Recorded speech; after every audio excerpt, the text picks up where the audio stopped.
میرے عزیز ہم وطنوں اور دنیا بھر کے غیور بہادر مسلمانوں، آج اس بابرکت عید الفطر کے موقع پر میں آپ سب کو دل کی گہرائیوں سے عید کی مبارکباد پیش کرتا ہوں۔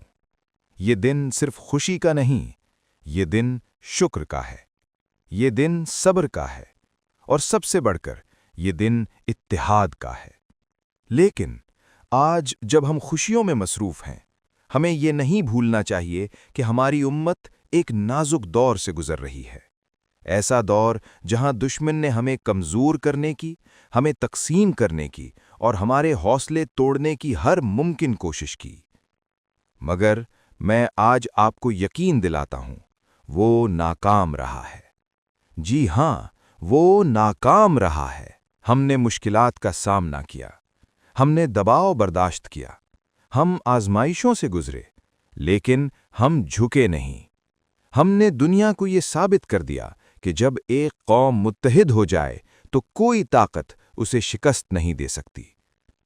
آج میں پوری امت مسلمہ سے مخاطب ہوں۔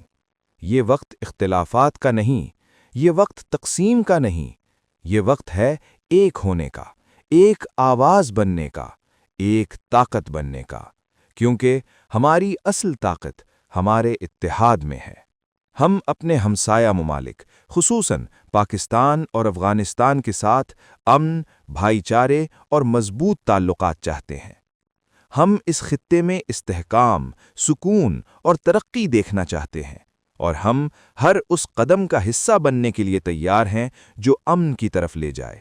آج عید اور نوروز کا ایک ساتھ آنا ایک خوبصورت پیغام دے رہا ہے کہ اندھیری رات ہمیشہ نہیں رہتی، کہ مشکل وقت ہمیشہ نہیں رہتا، روشنی آتی ہے، آسانی آتی ہے۔